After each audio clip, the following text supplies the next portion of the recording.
Македонија и во регионот, како постојано да се двоумиме помеѓу екологијата и економијата. Проблемите ни се представуваат како нерешливи. Треба да ја одбереме или природата, или економскиот развој на заедницата, без компромис. Никој не размислува дека сепак постои начин да ја добиеме енергетската независност што ја посакуваме и да ја зачуваме природата што е толку потребна.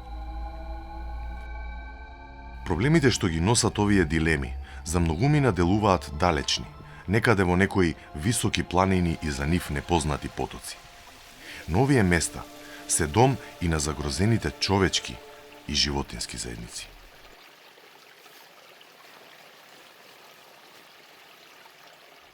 Овој мал поток е дом на голем број животни. Дава вода на околните населени места, но и ги наводнува жедните полиња.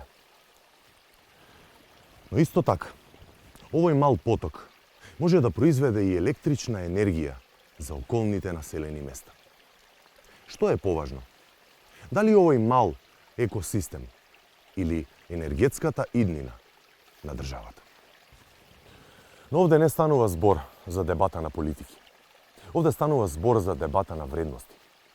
Ако овој мал екосистем не е важен, тоа значи дека ниту еден екосистем не е важен. А со самото тоа, не се важни ни нашите животи, нели?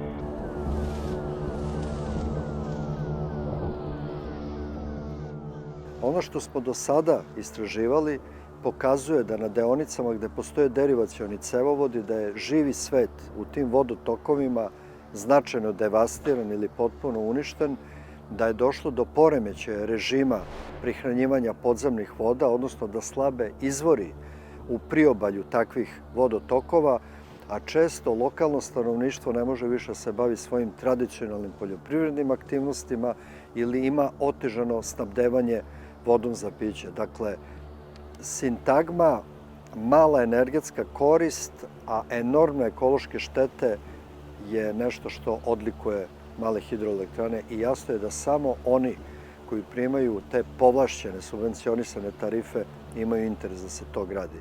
To nije ni lokalni interes, nije ni nacionalni interes. Министерството за економија, првиот оглас за давање концесија на вода за производство на електрична енергија на 60 мали хидроцентрали на сливовите на реките Вардар, Струмица и Црн Дрим го објавила во 2007 година. Тогашната влада најавила изградба на вкупно 400 мали хидроцентрали. До крајот на 2019 година изградени се 101 мала хидроцентрала, а во иднина се планира засилено инвестирање во изградбата на останатите 300. Сепак, количеството енергија создадена од овие мали хидроцентрали опаѓа, бидејќи реките го губат својот воден капацитет. Но еколошката штета не се намалува. Напротив, веќе се видливи нејзините последици. Поточниот рак, означен како приоритетен вид според Натура 2000, е карактеристичен за планинските реки. Тој го населува делот на реките пред зафатот и по зафатот на малата хидроелектрана. Несомнено е дека сите активности од изградбата на зафатот, како и неодржувањето на биолошки минимум, делуваат како стрес фактори врз овој сензитивен вид. Според сите биолошки и геолошки истражувања, шара е една од најзначајните природни подрачја во Македонија. Процесот за прогласување на шара за четврт национален парк во Македонија трае повеќе од 20 години, но сега е пред самиот крај. Но малите хидроцентрали не само што ја менуваат шара, туку го менуваат и секојдневниот живот на локалното население.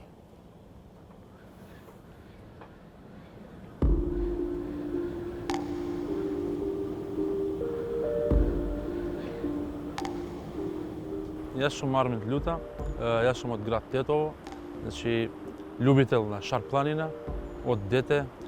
Исто така сум водич на планинарскиот клуб Пик Трип. Овде доаѓаме неколку пати годишно со тури, со кампување. Значи ова е една од најубавите зони на Шар планина, што се посетува од многу планинари и други туристи и од земјата па и од надвор. Ова зона е многу значајна за планинарите и за сите љубители на планината, зашто ова го прогласуваат како срцето на Шара, од убавината што ја има и како долина што е. Ова е поткриено од врвови над 2000 метри надморска височина. Овие патишта порано беа како патеки на планинарите, а сега собствениците на овие хидроцентрали тие ги прошириле за да пројдат нивните багери, камиони. Порано ова река исто така течеше и од ова страна. Тука имаше едно мало езеро. Сега тие се сите суви се уништени. 200 метри погоре од ова кој што работат тука е каптажата за водоснабдување на Тетово. Ова проблематика многу се освојуваше низ социјалните мрежи, многу планинари, другари што ги имам низ Скопје, Тетово, Гостивар, реагирале за изградбата на овие хидроцентрали и после се соберавме во еден состанок од Тетово, тоа беше скоро пред 2-3 месеци и заедно ни се придружија и други актери како невладини организации што се бават со екологија, други активисти, експерти и одлучивме ова постапка да ја дигнеме во повисоко ниво.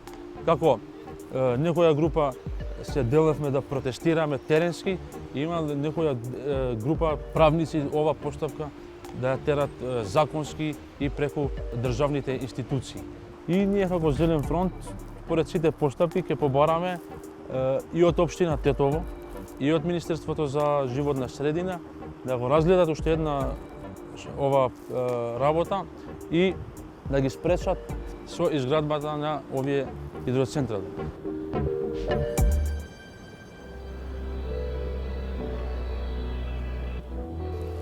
Aju i nalt për të cilin ata duan ta marrin, është shpirti i fshatit Brodec.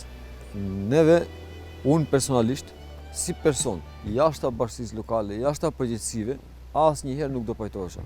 Asnjëherë vetëm për asnjë kusht, për asnjë kompenzim, për asnjë gjë. 80% të atarit të fshatit Brodec e kemi ujit prej atij ujit. Ai uji është e kristaleve për pije. I vetmi uji është që kalon për mbi fshat. Ne konkretisht nuk kemi pjaskujt asnjë lloj dokumenti, asnjë lloj njoftimi se këtu bëhet hidrocentral ose diçka e tillë.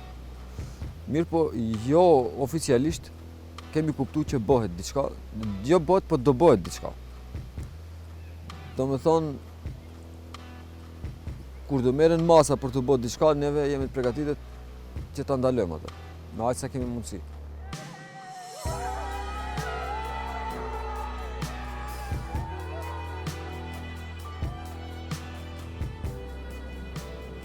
Го имаме проблемот со Шар планина и тој е сега многу актуелен и јас со сето срце се надевам дека тие мали хидроелектрани, 3 на број, кои што се лоцирани на реката Пена, а се наоѓаат во зоната за активно управување и согласно студијата за валоризација, за нив ќе се направи посебен пат да може да се реализираат така наречена бафер зона.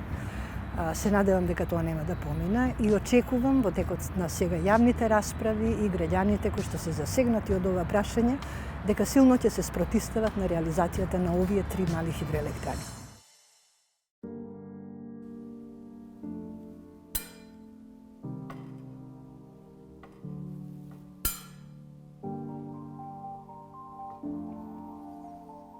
Што сакаат властите, ако што целат граѓаните? И дали е возможно да се постигне рамнотежа помеѓу овие две спротиставени сили? Граѓаните, кои го креваат својот глас, може би се сепак не могни да ја постигнат посакуваната равнотежа.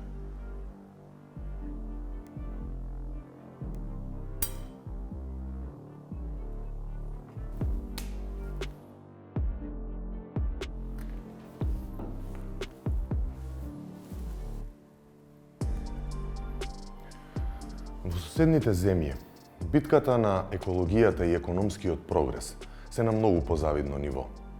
Има сериозни аргументи на граѓаните, но и контрааргументи на властите. Вести за уништувањето на природата во име на економскиот развој стигнуваат од секаде, па така и од Босна. Сударот помеѓу ставовите на локалното население и интересите на инвеститорите во Босна и Херцеговина ескалира. Борбата за спаз на реката Долјанка во рамките на паркот на природата Блидиње се уште трае без јасно решение во блиска иднина. 2,5 godine traje naša borba. Opština Jablanca izdala saglasnost u smislu da je lokalna zajednica za projekat. Onda smo proveli peticiju gdje je 95% stanovništva reklo ne ovom projektu. Pridružio sam se ovoj borbi jer smatram da živimo historijski moment za zaštitu okoliša u našoj zemlji. Naše rijeke našle su se na radaru privatnih investitora koji dodatno povećavaju svoje bogatstvo na štetu lokalne zajednice. U ovom slučaju investitor će od ovog projekta imati 2 miliona maraka godišnje, dok će sama opština Jablanca imati oko 50.000 maraka godišnje. Oštećen je riblji fond, flora, fauna. Mi smo ostali bez naših kupališta. Doljanka je trebala da bude dio nacionalnog parka Prenč, Vrsnica, Čabulja i Vran. Međutim, izgradnjom ovog projekta sam nacionalni park nema smisla. Traženo je od nas 10.000 maraka štete za organizovanje prvih protesta. U toj tužbi su bile navedene brutalne laži. Mi nećemo odustati ni po koju cijenu, sve dok se sudski sporovi ne završi.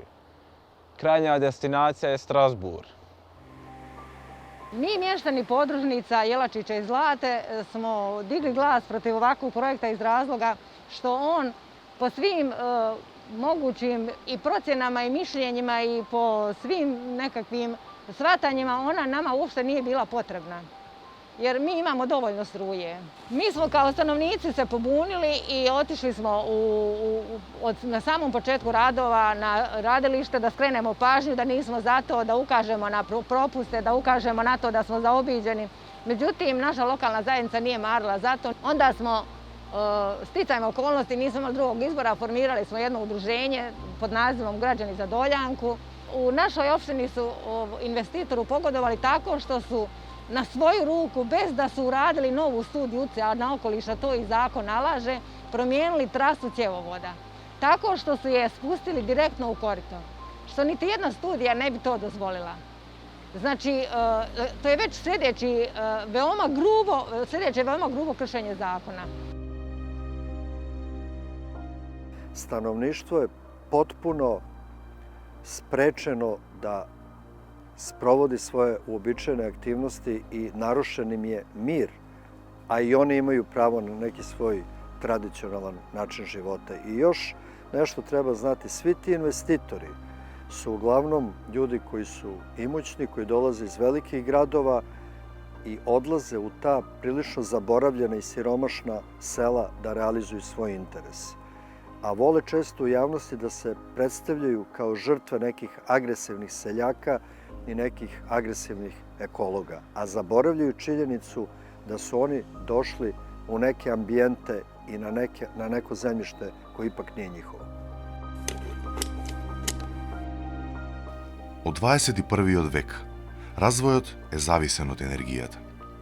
Дури и малите балкански земји имаат потреба од нови извори на енергија. Ова енергија може да се добие, а при тоа да не се уништува природата за секогаш. Влогот кој го дава човекот, создавајќи енергија од малите хидроцентрали, ќе се врати двојно, но не како добивка, туку напротив, како губиток на големи природни вредности. Има ли алтернативни решенија?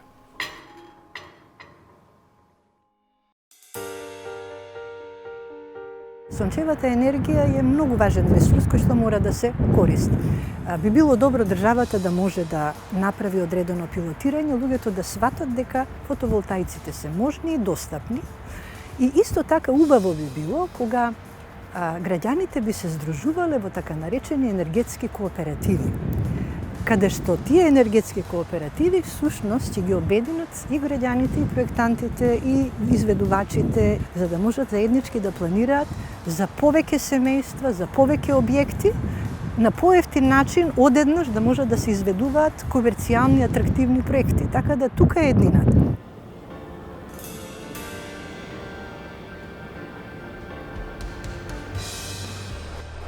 На Македонија и на Балканот им е потребна голема енергија за да го достигнат европското ниво на развој. Нешто мора да се потроши за нешто ново да се роди. Но колку повеќе го одолговлекуваме наоѓањето решение, толку подолго ќе ги користиме фосилните горива. Но Македонија како земја на медитеранскиот појас треба да се насочи на барање енергија од обновливи извори. А најдоброто решение за ова е несомнено